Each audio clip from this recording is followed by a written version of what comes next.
chief, and he's been back here to cut all the doors. He's looking at me like, you crazy. There's only, what, 300 doors in this building? Yeah. And there's 20 in this hall alone, I think.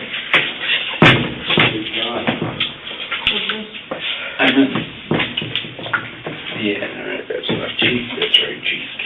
Probably. Nope, that ain't gonna work either.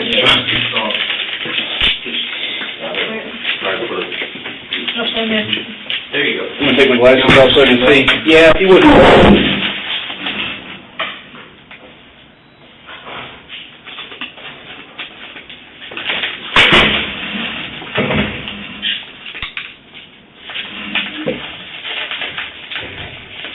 Oh, I can access. You can? Yeah, no, I try not to breathe whenever I like swabs.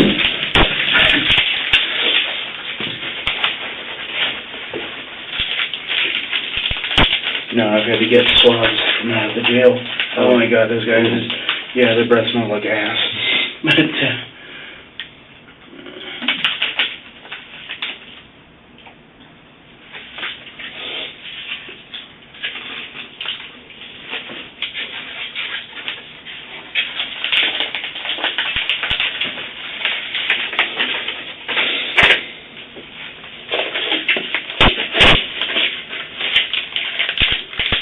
But, yeah, what I'm gonna have you do next, I'm gonna go ahead and I'm gonna close this envelope up and put a piece of tape across it, and then I initial, and then I put an X. What I'm gonna have you do is I'll give you the Sharpie, have you initial, just put your initials just half on, half off of the tape, just as I done.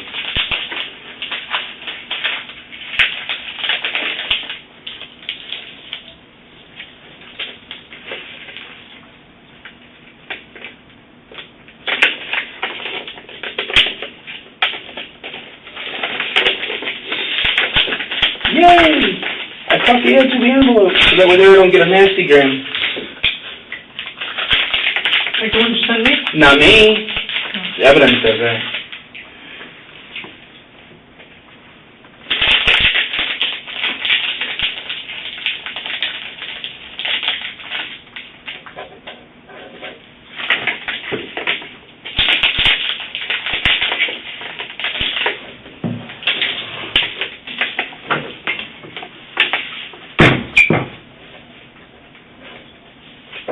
Should have brought crayons, it'd probably work better.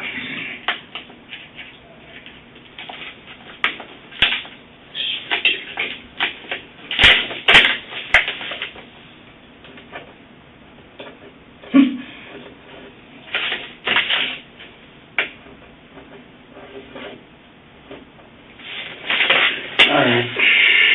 Just right on the 1X? By half on, half off the tape. It's just initials. It doesn't need to be. And on the top one. Left-handed. Sorry.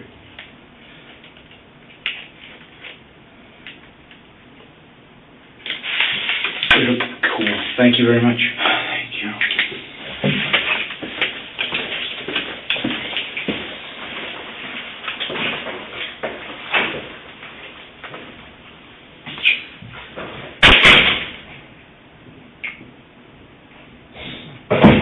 How was your day?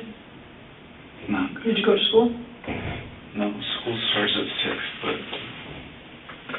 Did you go to work today? I went just to tell the executives, the vice president, what happened. Because if I would have called my direct supervisor, they would have just started the rumor mill, and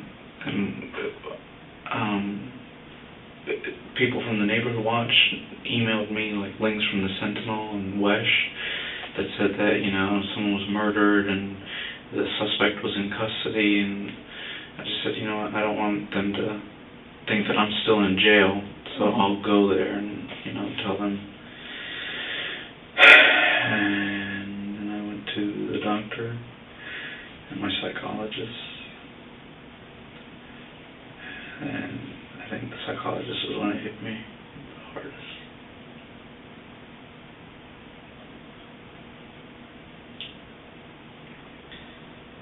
What are you going to tell?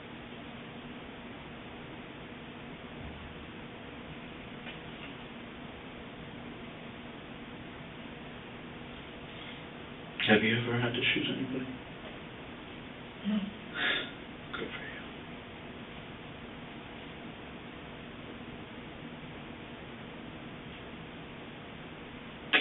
You're probably stern enough to get the point. Sorry? You're probably stern enough for it to get the point. You got that. Authoritative, commanding They can presence. see that I'm all geared up, I think even without it, No. I wouldn't question your authority. My wife's a mess. You any kids? No, thank goodness, not yet. Well, she said she was at home and she wondered why you hadn't returned, or? No, the first guy that got there, I thought he was a police officer. And I asked the police officer if I could call my wife, and he said no. So I asked him to call and tell her. So she knew within 5 minutes. The eyewitness was kind enough to call, and she called my buddy Mark that was there. And he drove over.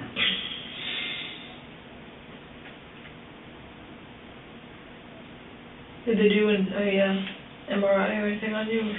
No, she asked me if I wanted an MRI or a CT scan, and she asked why they didn't do one, and I said they just brought me, they said that they were going to bring me here first, and, you know, they washed my head off, and they felt my nose, and then they said they were going to bring me here first and then take me to CFR, and I didn't, the acronyms, I didn't get them at that time, but my doctor said if they didn't do it then, that I should just be cautious if I start vomiting or get nauseous or any loss of vision or blurriness. But other than that, there was, if they cleared me at the site, then it was up to me if I wanted to pay for it. And those things add up quickly. So. You have insurance? Yeah, I do, but it's like, Still has them. it's like the bargain basement one. Yeah. That's like, you know, a $5,000 copay before they pay anything out, Okay. and then they pay like 50% of whatever your bill is, so.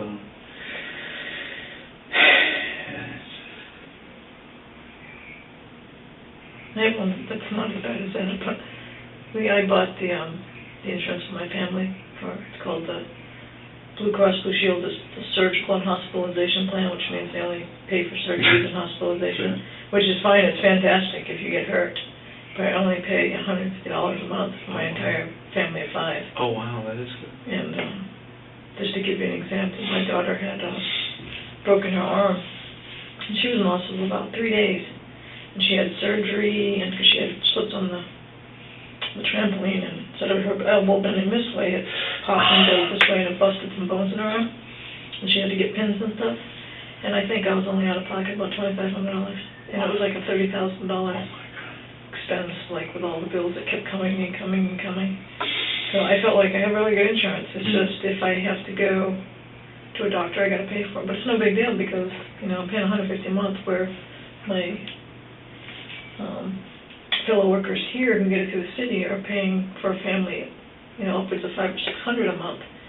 So I'm saving, you know what I mean? I'm saving $450 a month. So if I got to go to the doctors once or twice, a couple times a year, and pay a couple $100, I'm still way ahead. I thought municipalities had good health insurance. Wow. It's expensive. So. My father's. That's what I have. And then I do the benefits card where you can put money. Yeah, health savings account. Yeah, health savings account. And I do that and use that to pay for the visits. That's a good idea. Tax free. Pay for my daughter's braces. That's what my mom did for me.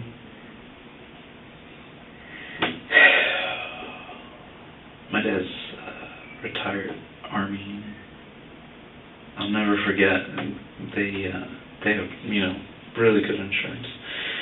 And when I was a kid, they have a form at the pharmacy that you can fill out for like not prescription medicine, like Benadryl or hydrocortisone, bandages, stuff like that.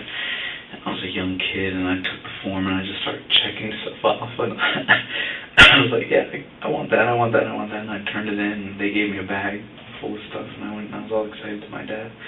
And I said, Dad, look, all this stuff was free. I'll never forget. He said, none of this is free, George. I paid for this with my service.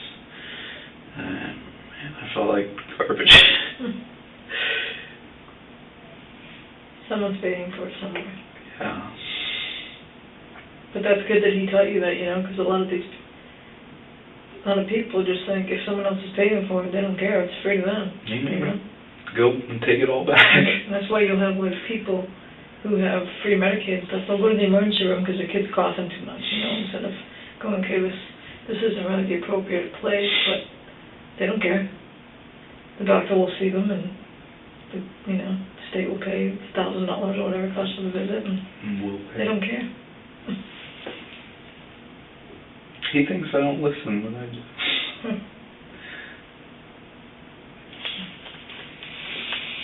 You must have had a long day too. Yeah, I got back. I got out of here at 1. Got back here at got up at 7.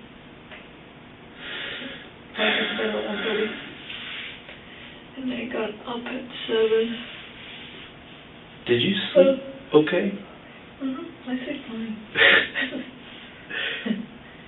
If I were you, I wouldn't have, But you have to learn when you do this just to not let things get to you. I mean, to me, it's just, it sounds kind of cold to say it, but it's just, this stuff like this happens, and we see it a lot, and if you let it get to you, you wouldn't be able to work here, So it's just like, I don't know, you just learn to separate yourself from it, Do you talk about it at home? No, not unless someone asks. That's what I've heard.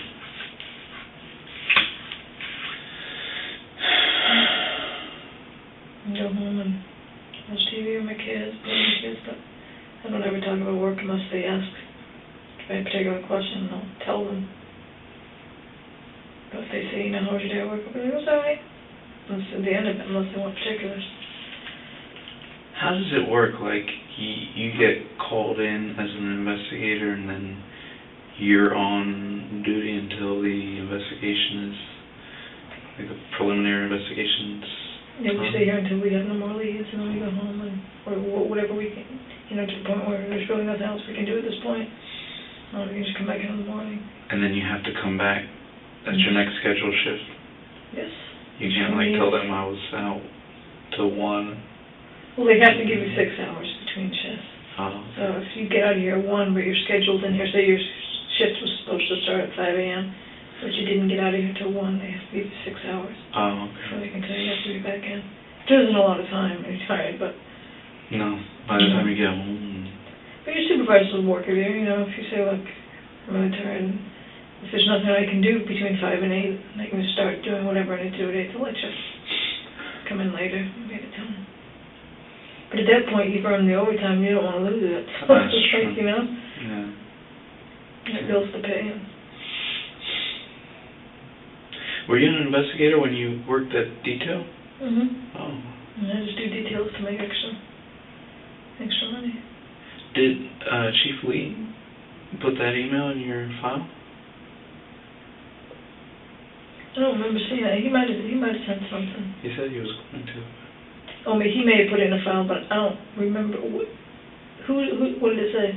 That you went above and beyond, and you held on to the flyers, even though they were having... No, I didn't see that. He probably just put it in my file. Huh. That was nice of you to do. It was nice of you to take care of it. It was a fun party. It was easy detailing. Get paid and sit in a party, and they're feeding me. And were they? Yeah, it was nice. It was a really nice family. They had good Spanish food. Oh, really? I thought they were Middle Eastern. Oh, whatever they were. That's right. You're right. They were Middle Eastern. That's right. They were Middle Eastern. The food was good. Really? Yeah, that's right. Now that you say it, they were Middle Eastern. I was at a party with a black family the other day, Saturday, and it was a 90-year birthday party, and that's really good. They don't let me cook. Investigator Owen Sanford? I think I saw you last night. No, you did not. No. Got to see their business? Thank you, George.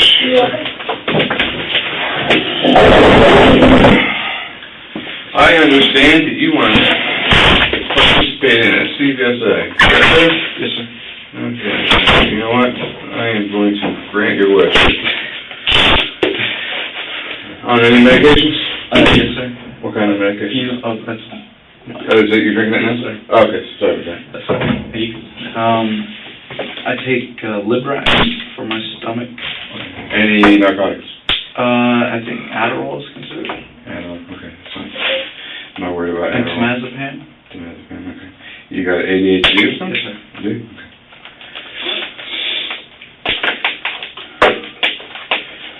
Okay. Yeah. I take it we're here talking because you had a really bad night last night, to say the least. Let me see the back of your head. Okay, from here doesn't look too bad. I'm sure off underneath the bandages it doesn't look very good. Okay, like I said, I'm an investigator on Stanford. I am the CVSA operator. Matter of fact, I am the senior CVSA operator for the city of Stanford. I've been doing these for quite a long time. And do you know anything about a CVSA? Yes, sir. You ever taken one? Apparently not. No. I'm sorry. I went to school for criminal justice, and I just know computerized stress analysis. Or stress analysis. This is right there. We even put it right there for you so you can read it while I'm talking to you. Basically, you're right. It's a computer-aided truth verification system. I'm sure you know polygraphs, all that kind of good stuff. This is basically the latest and greatest in truth verification. Polygraphs are great. I think they are wonderful, but some of them have, everything has to take it someplace. Okay? Yes, sir. Okay. All right. First things first, let's get rid of the administrative stuff. Yes, sir. Okay, what I need you to do, I need you to read this. Okay, and I need you to fill in this, and if you agree with the terms, sign down there and date it. If you don't, say so, and then we'll talk.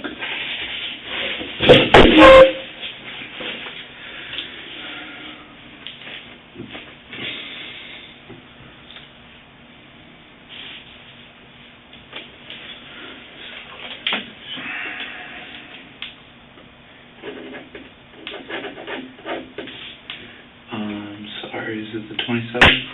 Today is 27th, you're correct. I bet you've been put into a time warp. Yes.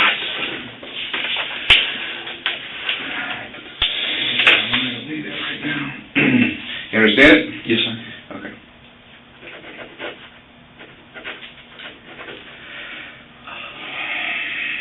Looks like you got banged up pretty good. Yeah.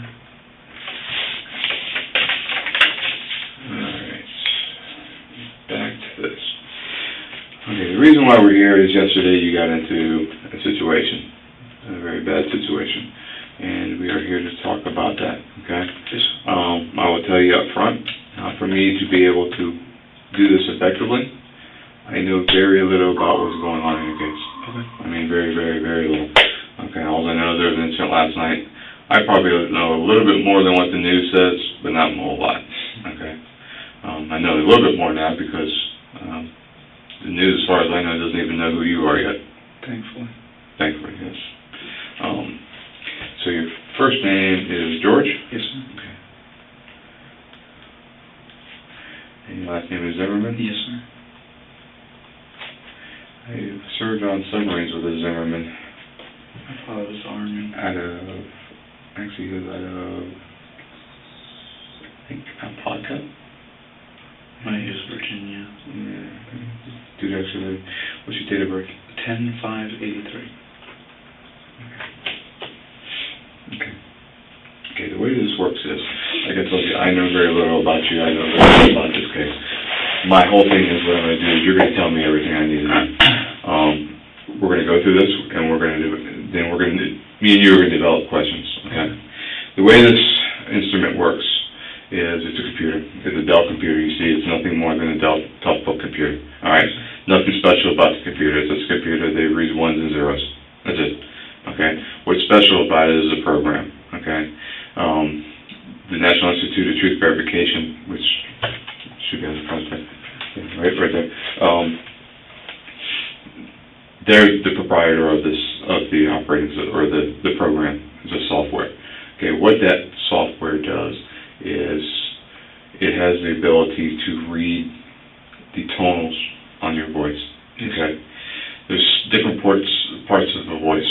Okay, you have the AM and FM. FM is what you hear. Okay, when we speak, you hear FM. The AM, for lack of a better term, is name it AM. It has really no really functional naming of it.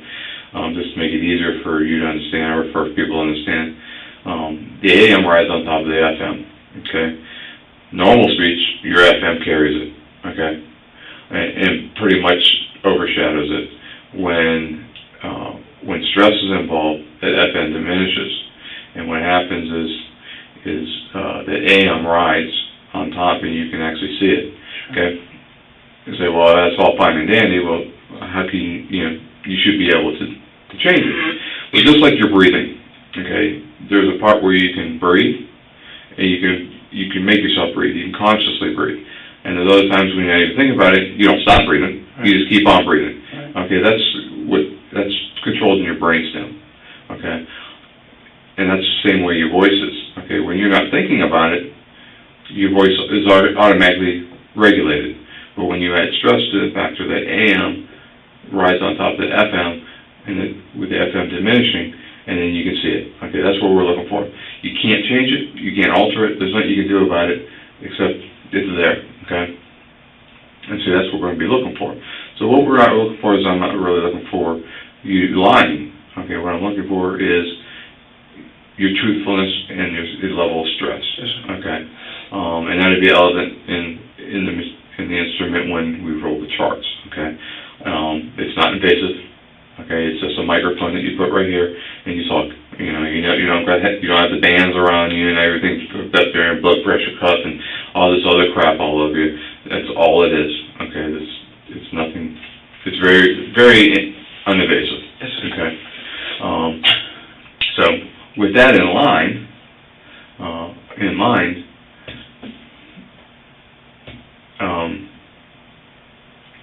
what I need to do is drop you down, to make sure that there's no residual stress in you. Okay, to get a good charts, I need to make sure that you're calm. Okay, all right. The events of last night. Okay, you being attacked, the guy getting shot. Okay, you being investigator Sereno and Sergeant Smith and everybody, all this attention and all this rigmarole. All right, you're stressed. Okay, now you're here at the station talking to us again. You're stressed. Okay, I understand that. My job is to bring you down to a level to where we can sit here and talk, okay, bring all this out on the table, and then develop these questions. Okay, there's going to be 9 questions, and we'll go over the questions before. You'll know them all before we start, and then we'll go over it, and then we'll take the exam, okay? Yes, sir. Can that make sense? Yes, sir. Okay. Right now, where would you say you're at as far as the stress level, from 1 to 10? 10 being the worst. I don't know. You don't know? 6, maybe 7. Okay. Pretty high? Or Yeah. mediocre, because that's you're kind of getting numb. It's like it's in the back of my mind. Right, okay.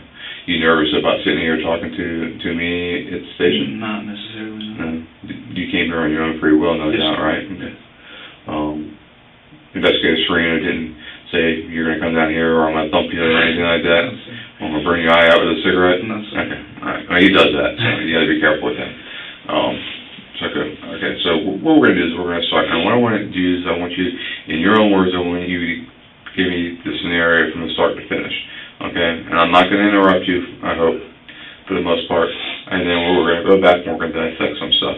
Okay, things that I think that I might have questions about. Okay, you see me writing, it doesn't mean anything. Okay, I might write just to write. Okay, or it might be something that I want to ask you later. Okay, so don't. If you see me sitting here jotting or something, don't take it into offense. Sure. Okay? Okay. All right. can't really breathe out of my nose, so I have to breathe out of my mouth. Mhm. Is it okay if I drink water during the Your test? mouth, you can drink as much water as you want. Okay, Okay. thanks. Get your nose broken? Yes, sir. Okay. So, start from the beginning. About what time yesterday?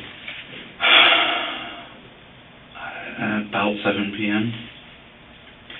I left my house to go to the grocery store, buy my groceries for the week. What store did you go to? Target. Mm-hmm. And I was leaving my neighborhood when I saw this guy walking slowly in front of a house, looking towards the house. And I knew he didn't live there, so it made me a little suspicious, and then he kept staring around him, or at me, and behind, and it arose my suspicion. And then it was raining, and he didn't look like he was in a rush to get out of the rain. He didn't look like he was hardcore physical, like exercising, that he was, running in the rain. He just looked out of place from what they've taught us in the neighborhood watch. So I drove past him, and I went to the clubhouse, and I called the non-emergency line. Mm-hmm. As I was on the phone with the non-emergency line, he walked past my car, and I lost visual contact of him. The operator asked me if I could get to somewhere where I could see, or at least give him a direction of where he was headed.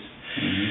I said yes, so I pulled out and I drove adjacent to the clubhouse. And I was unfamiliar with the street name. The operator asked me what street I was on. And it's not the street that I live on, it's a side street that cuts through the neighborhood, and I told him I didn't know. And they said, we need to know when I was at the clubhouse, I gave them the clubhouse address, and they're like, we need to know what house you're in front of. And I said, listen, if you come to the clubhouse and go straight left, and you'll see me there. At this point, the guy walked around my car. He had his hand in his waistband.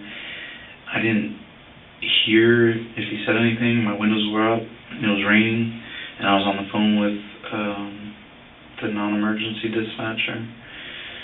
And then he disappeared back through a cut-through between the houses. While he was doing that, the operator asked me, they said, we need to know what exact address you're at.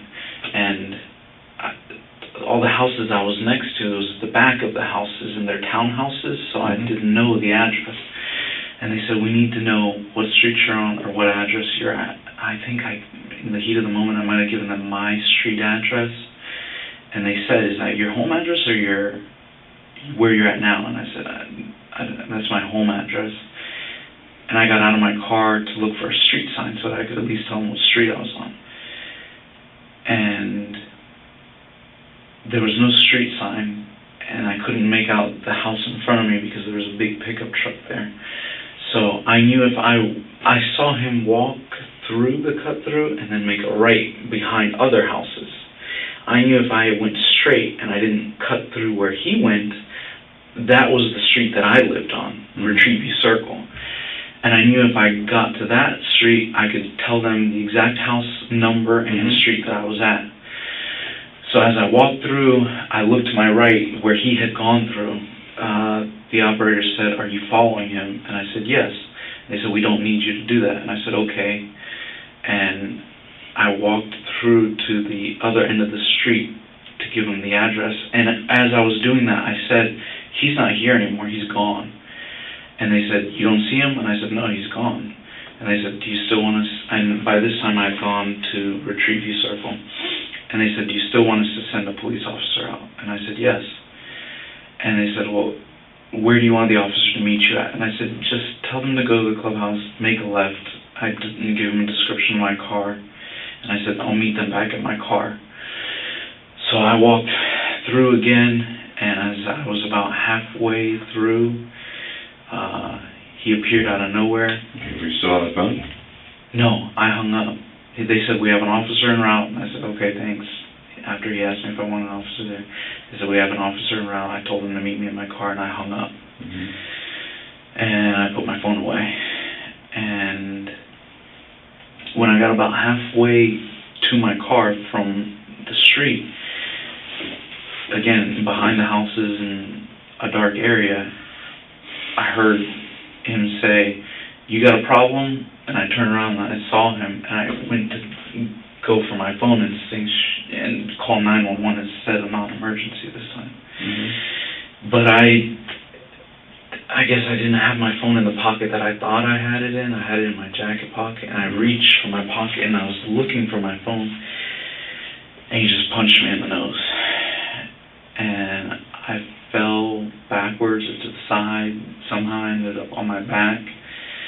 He ended up on top of me, and he just kept punching my face and my head, and I was screaming for help. And he told me, shut the fuck up. And I kept yelling for help. And I got a little bit of leverage, and I started to sit up, and then he took my head and slammed it into the concrete several times. And each time I felt like my head was going to explode more than the last. I felt like I was going to lose consciousness, and I started screaming for help. And he covered my nose with one hand and my mouth with the other one, and he told me, shut the fuck up. And I couldn't breathe, I was suffocating. And all I could think about was I didn't want him to keep slamming my head on the concrete. So I kind of shifted and squirmed my way out, not out from under him, but like to where, because the concrete was it was a sidewalk, and it felt like he only had my head on maybe a quarter of the concrete, and I could shift my way out and get onto the grass, where if he was slamming my head, it would just hit the grass and not the concrete. But when I shifted, my jacket came up and my shirt came up and exposed my firearm. And that's when he sat up and looked and said, you're gonna die tonight, motherfucker. And I felt him take one hand off my mouth and slide it down my chest. And I just pinched his arm, and I grabbed my gun and I aimed it at him and fired one shot. He kind of sat back and said, you got me, or you got me, you got it, something like that. And I thought he was saying that he heard the shot and that he was giving up. So I pushed him off me, and I don't remember if I pushed him off me or I pushed him back. Either way, I ended up on top of him, straddling him. He was up face down. And when he was hitting me in the face and the head, I felt like he was hitting me with something in his hands. So I thought he had a weapon, and I grabbed his hands and pushed them away from his body. And I said, stop. I said, stop, just don't move. Mm-hmm. And he was saying something like, and cursing. I said, stop, don't move. And then somebody came, and they had a flashlight, and I thought it was a cop, and I said, I still had my gun in my hand as I was holding his hand out. And I said, are you a cop? And he said, no. And he said, I'll call them. And I said, I don't need you to call them. I already called them. They're on their way. I need you to help me restrain this guy. And he said, I'm calling the police. I'm already on the phone with them. And I got up off of him because he stopped struggling. And I thought he just, stopped struggling. And then I holstered my weapon. I saw another flashlight. And I said, are you the police? Because I had blood all over my face and my eyes. Mm-hmm. And the flashlight, it was dark where I was, so the flashlight was really bright. And I said, are you the police? And he said, who shot him? And I said, I did. And I put my hands above my head like that. And I don't remember if he told me to turn my back to him and walk back towards him. but I turned my back to him, and I said, I did. And I raised my jacket, and I said, my gun's right there. I think I told him a few times, my gun's right there. It's right there. And he said, I know where it is. Just keep your hands on your head. Don't move. I said, can you just take my gun? And he said, I'm taking care of it. Just don't move. So I stopped. He handcuffed me. He took my hands down and handcuffed me. Oh, that's when he brought my hands down. I said, my gun's right there on my right side. Because I didn't want him to think that, I was going to grab for it or something. So he put my hands behind my back, handcuffed me, and then he took my gun. And I think it was the same officer that took me to his car. And paramedics got there. They went to check on him first, and then they came over and poured peroxide on my head, on the back of my head, felt my nose, and they told, I don't remember if it was a police officer or another EMS guy, they said his nose is broken and he's going to need 1, probably 2 stitches on the back of his head. And they said, well, we're going to take him down for questioning. And somebody said, should we take him to questioning or CFR first? And they said, no, we'll take him to the station first. And I didn't realize at the time CFR was Central Florida Regional, the hospital, and I just got back in the back of the car and they brought me here. Okay. Alright, so that was it. Were you on the phone at the time when he was beating you? No. Okay, so there was no communication between you and the call center at that point? No. I'm sorry. There was a guy that I couldn't really see because, like I said, there was blood in my eyes, and I saw somebody looking out through the sliding glass door, and I said, help me, help me. And I think he said, I'm calling 911. But the guy was beating me in the head and the face, but he might have been on the phone. So there's a possible bystander there? Yes. Okay.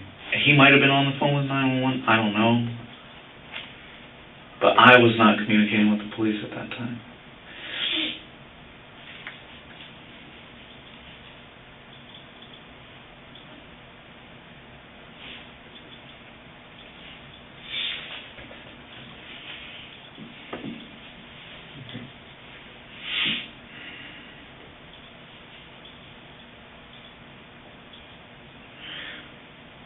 Okay, after he disappeared in through the cut-through, okay, he turned to the right, you said, right? Yes, sir. Okay. At that time, you hung up, right around that time, you hung up with dispatch? Shortly after, yes, sir. Yeah. And then you were walking there, and you're walking back through, but you walked through where he disappeared, right? Yes, sir. Okay. The next thing you know, he comes out of nowhere. Yes, sir. He says, you got a problem? Yes, sir. Or something along that line? Okay. At that point, you went for your phone? Yes, sir. And they punched you in the face?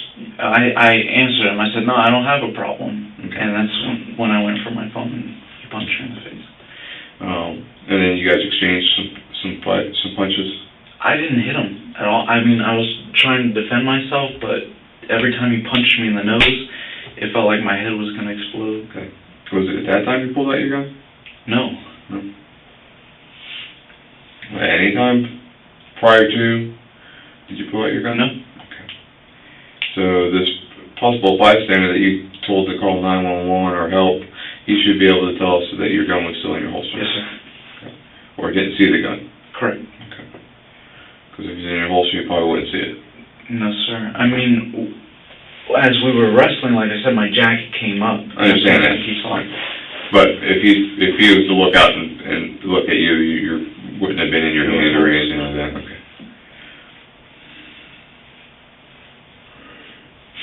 And you don't know this guy? No. Okay.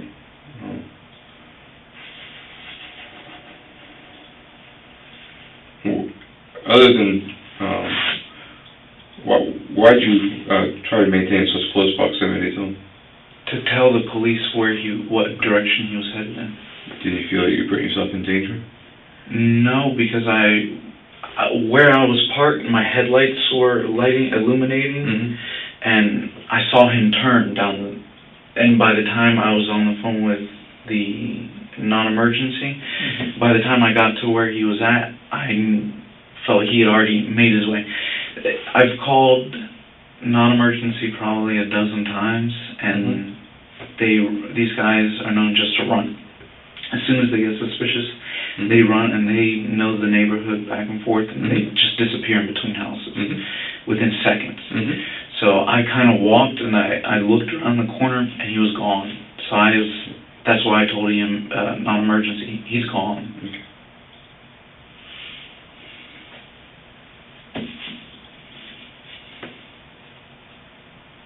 What was this guy wearing? Gray hoodie, and I don't remember if they were gray pants or like stonewashed denim pants, I think. Denim pants? Pardon? Denim pants? No, yeah, like denim, but like stonewashed. I think they were light colored.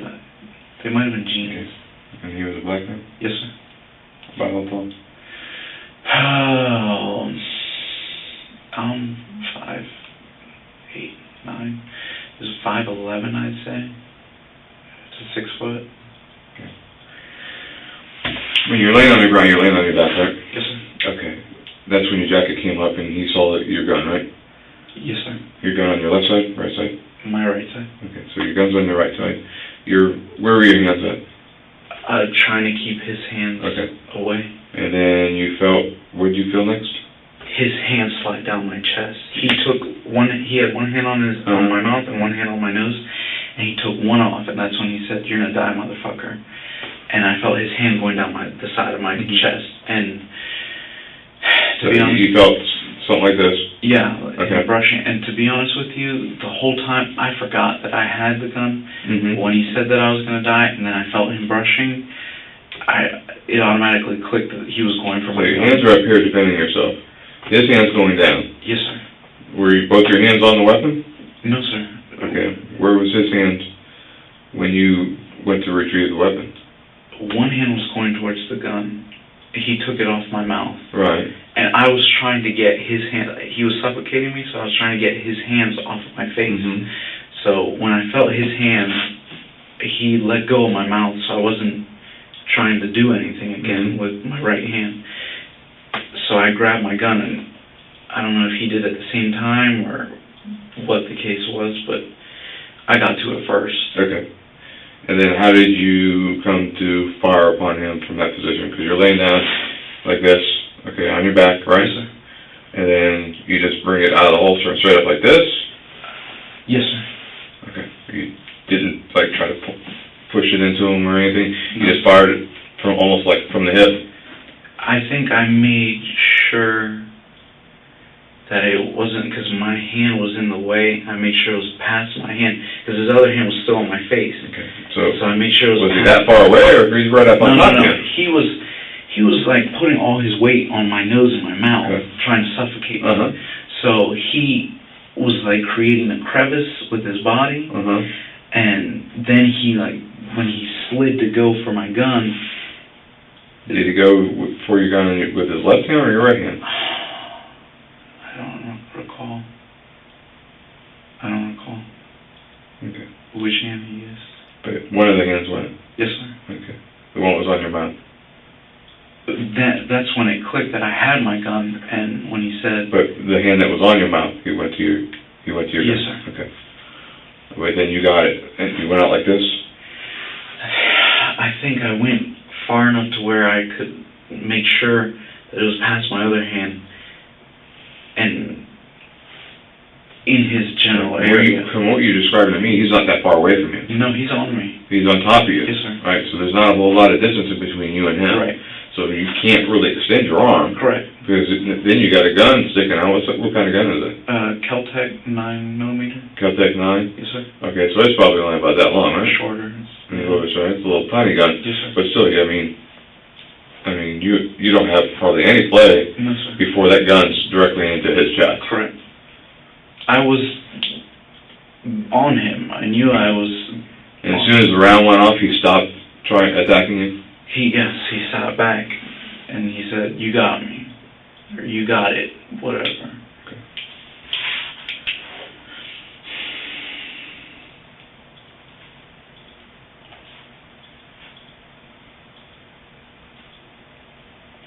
I'm sure it all happened just like quick too. It felt like an eternity when I was yelling for help. Sorry about that. Kids school. They always call it. Okay.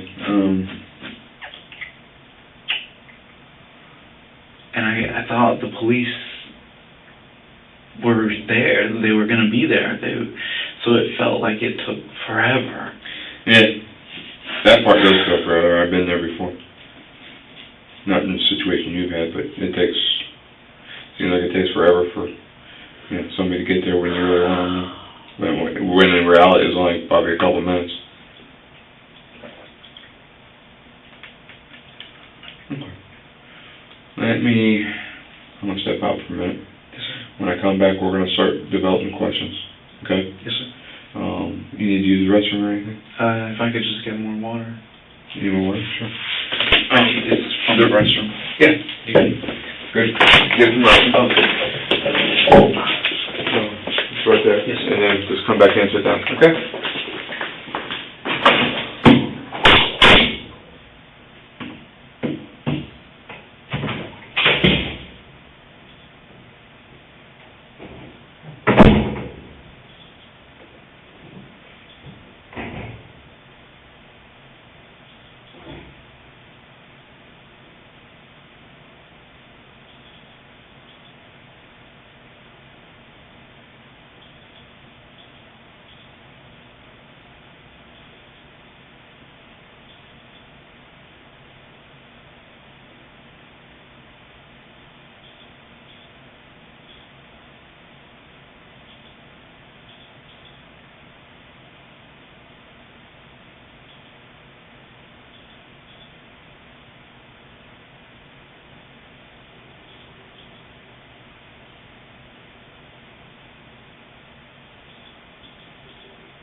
Thank you, sir. For crying out loud.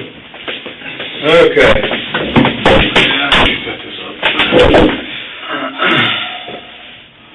So you feel a little bit more relaxed with me? Yes, sir. I'm not a very...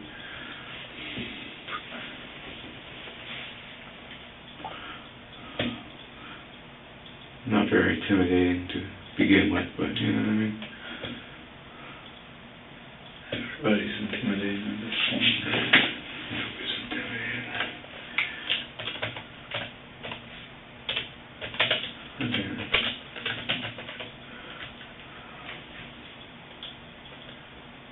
I think you're the sergeant went to the class, or the supervisor, the guy you said supervisor. Who? So you know they're not mine. Alright, I'm thinking. There's somebody's... I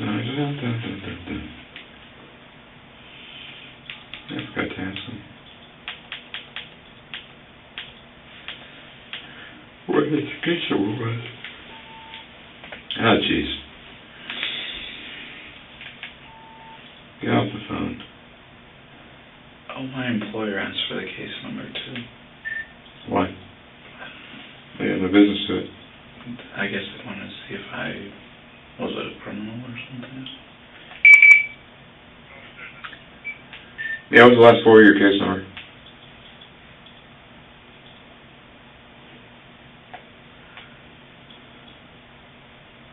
Hello?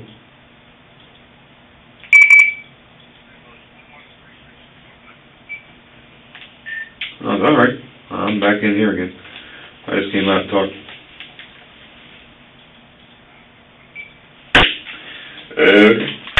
Good for you there, Chris. Now that I think about it, they're probably just being nosy. But they seemed to, it was HR, they asked, It's up to you, man. they asked for the police report, and I said, from what it sounded like, there wasn't going to be a report for a while. And they said, Well, number one, we're not going to give anybody a copy of the report for a while because homicide investigations are not released until they're complete. Okay.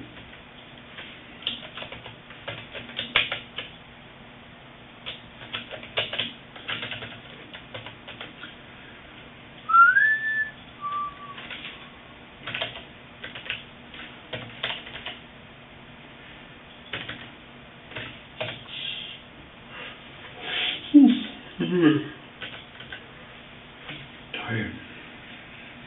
I hear ya. Okay, here we go.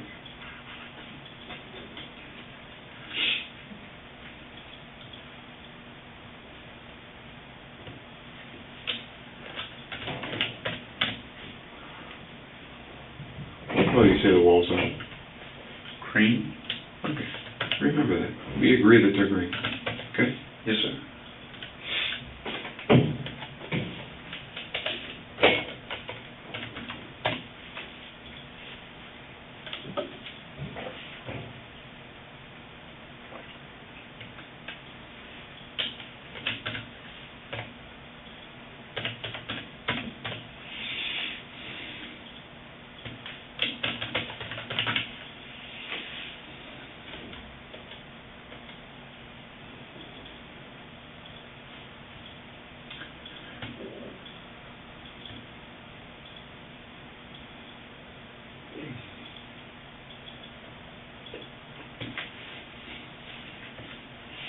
Okay, so it seems like the major issue here, or what we're basically looking for in the scheme of things, is we're looking for your truthfulness as far as was the confrontation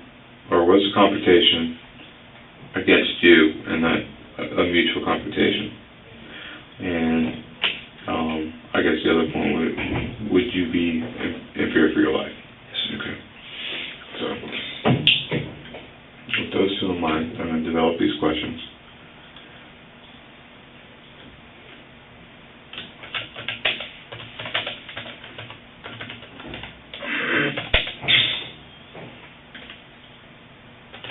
And what do you call this guy? You call him the kid? You call him... The guy. The guy?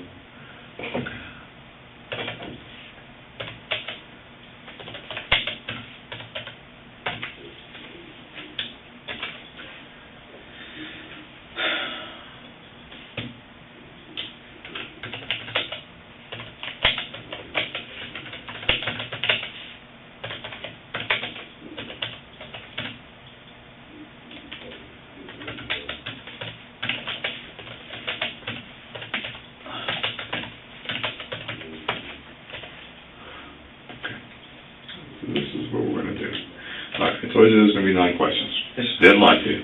There's gonna be 9 questions, okay? We got 3 types of questions, all right? We have irrelevant questions, which are everyday questions that should impose no stress, okay? They're very benign. Is your name George? Is today Monday? Is this the month of February? Are we in the city of Sanford? Am I wearing a watch? Okay? Okay. Very benign questions. Should not elicit any stress whatsoever. Okay? You don't have to lie. They're going to be yes or no questions. Okay? Then we have control questions. Okay? Control questions are there for a very specific purpose. Okay? They're there to see what you look like when you do lie. Okay?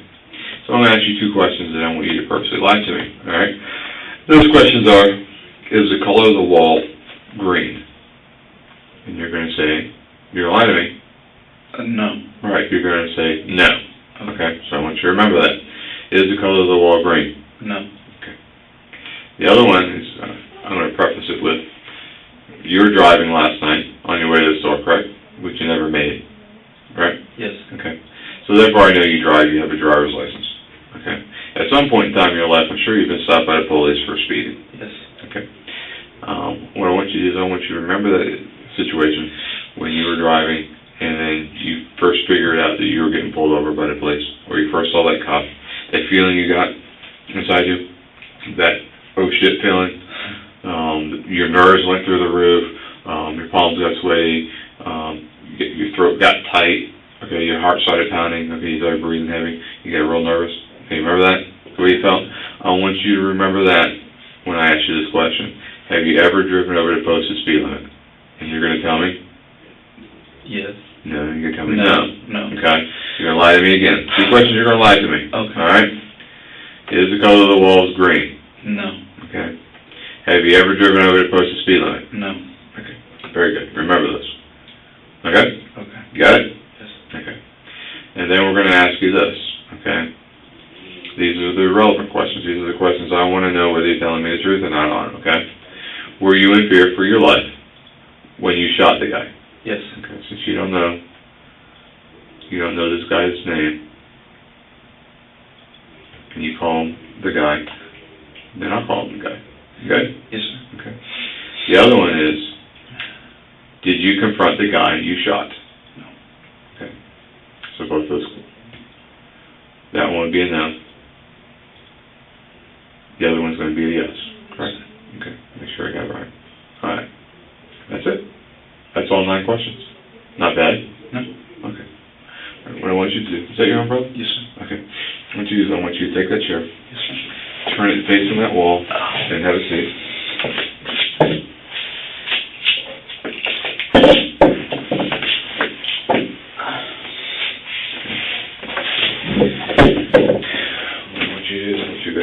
Right here on your shirt, okay?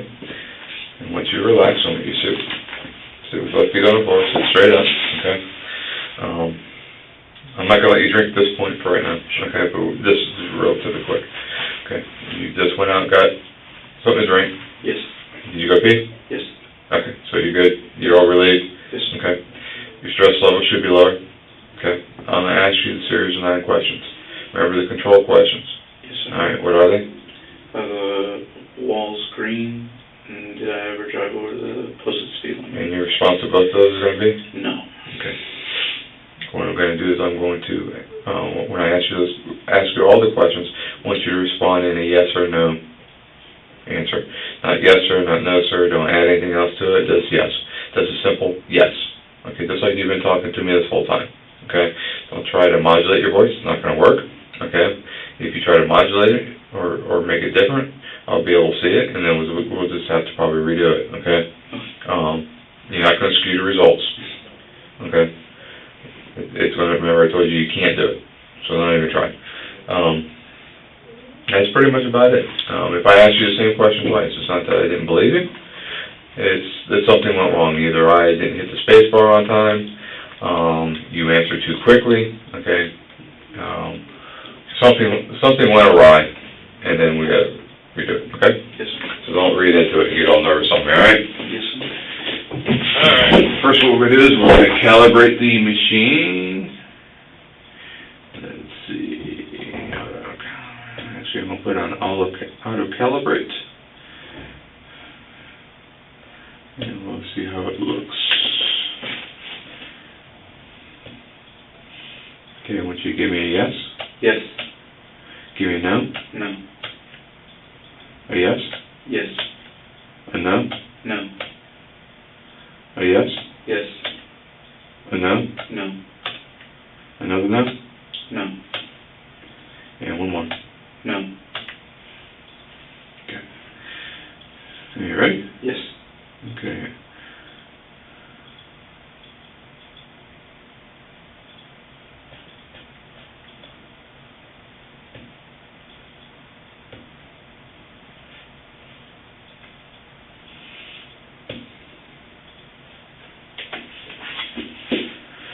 Is your name George? Yes.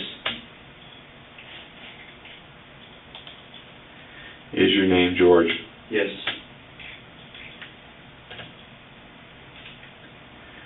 Is the color of the walls green? No.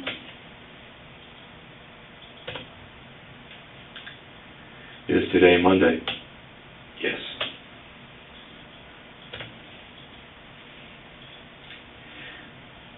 Did you confront the guy you shot? No.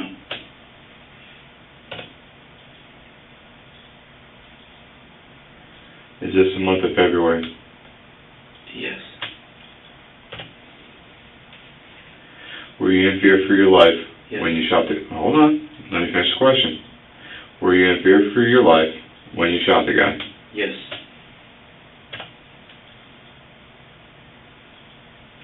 Are we in the city of Sanford? Yes. Have you ever driven up the posted speed limit? No. Am I wearing a watch? No.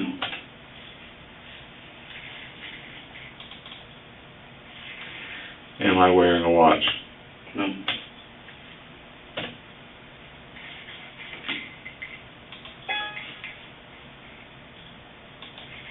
Okay. That was 9 questions. Wasn't too bad, was it? No. Did it shock you every time you said something wrong? No. Okay. Was there anything that got you? No, sir. Okay. You can kind of turn it. Well, We're not done yet. You gotta take a drink of water. oh, I wasn't sure about the watch question. I didn't know if that was one I was supposed to... Remember, I don't have a watch. Mm. Okay. I sense your hesitation. Also, like I told you, don't draw out your nose. Okay?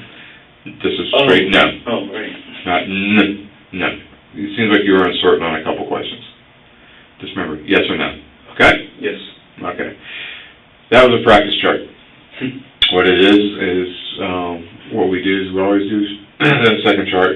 The reason why is, remember I told you stress? Yes. Stress is a big deal. Yes. Well, what we do is it's situational stress. Okay? Just you being hooked up to the instrument, me reading into your soul, is causing stress on you. Okay? And it shows up on the charts. So what we do is we run you through the questions. Okay? It's going to be the same questions again. And that's about it. Okay? Okay. Alright, so we're going to run it one more time. Remember the control questions, which are? Are the walls green? And have you ever driven over the speed? Okay. Am I wearing a watch? No. Okay. Wait for me to finish asking the question completely. Okay? Okay. Alright. You'll be alright.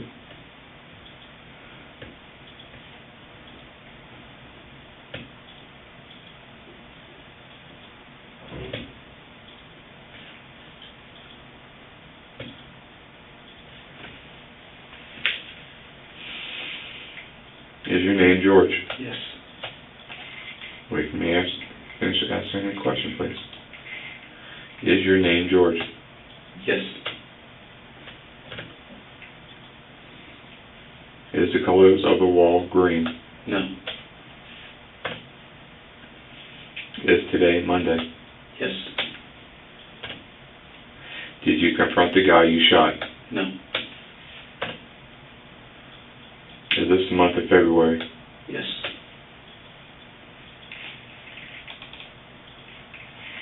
Is this the month of February? Yes.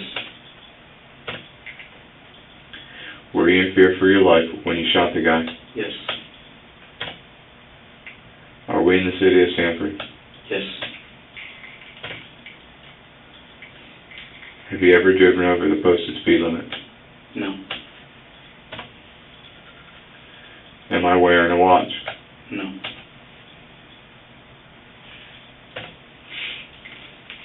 Okay, we're all done. You take that off and you return to your seat over here.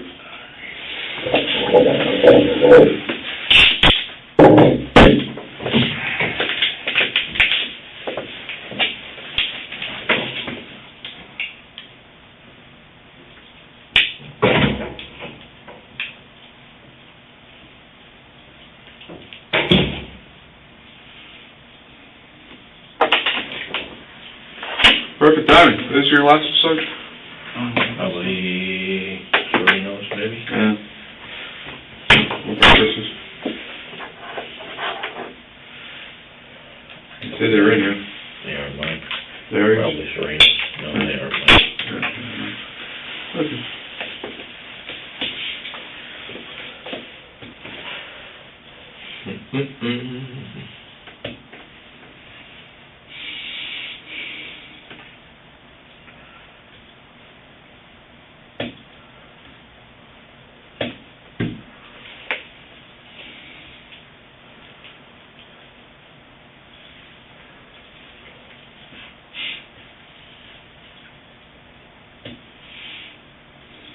You can go over and hang with him? Nope. I am done. Huh? I am done with him. Wonderful. All right.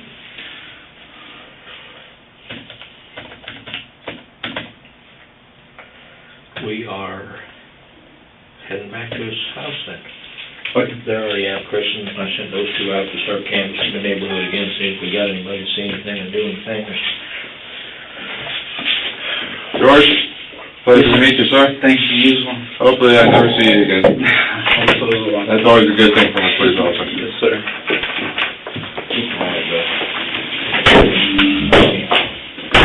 India.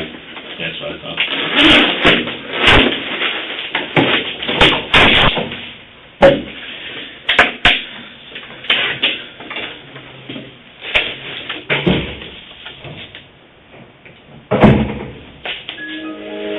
Good night.